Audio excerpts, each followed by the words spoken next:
आज हम इस वीडियो में समझेंगे कि न्यूरल नेटवर्क्स क्या होते हैं।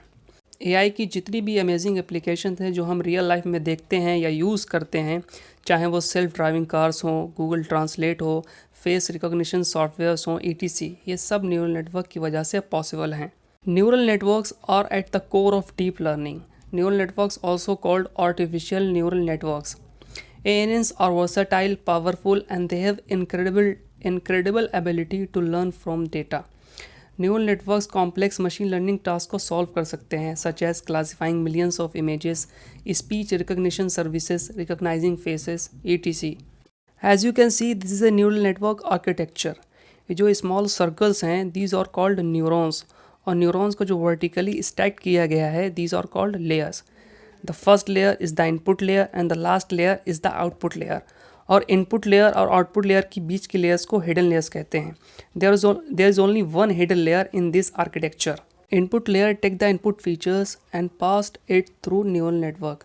इनपुट फीचर्स को इन लेयर्स में प्रोसेस किया जाता है and we get the output after processing from the output layer in the form of probabilities which is noted by Y hat. इस पूरे प्रोसेस को फॉरवर्ड प्रोपेगेशन कहते हैं, यानी going from input to output in a neural network. और ये जो lines हैं बिटवीन द लेयर्स जो न्यूरॉन्स को कनेक्ट कर रही हैं, इन्हें चैनल्स कहते हैं। And these lines carry some weights. Weights are a bunch of numbers. इन वेट्स को लर्निंग के दौरान एडजस्ट किया जाता है। What a layer does to its input data is stored into the layers weights. हर लेयर एक फिल्टर की तरह वर्क करती है, find useful representations from the data and passed it to the next layer. एक लेयर से निकला हुआ आउटपुट नेक्स्ट लेयर के लिए इनपुट का काम करता है। That's why it's also called successive layered representation.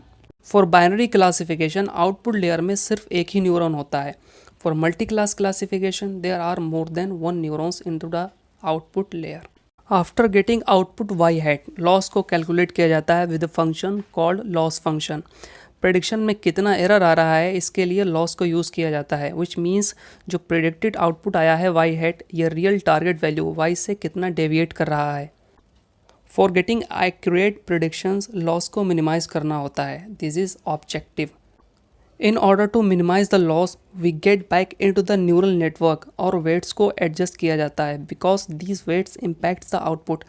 This process is called back propagation. जैसा भी हमने देखा था कि इनपुट से आउटपुट तक की जर्नी को फॉरवर्ड प्रोपेगेशन कहते हैं, इसी तरह आउटपुट से इनपुट बैक जाने के लिए इस प्रोसेस को बैक प्रोपेगेशन कहते हैं। इस प्रोसेस में वेट्स को एडजस्ट किया जाता है ताकि लॉस को मिनिमाइज़ किया जा सके, क्योंकि ये लॉस जो है वो इम्पैक्ट करता है आउटपुट पर। ये एक आइटरेटिव प्रोसेस है। इस प्रोसेस को तब तक किया जाता है जब तक लॉस बिल्कुल मिनिमम ना हो जाए।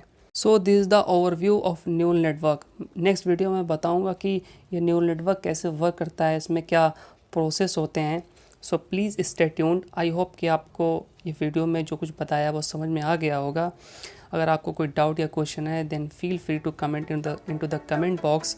मिलते हैं नेक्स्ट वीडियो में। Thank you.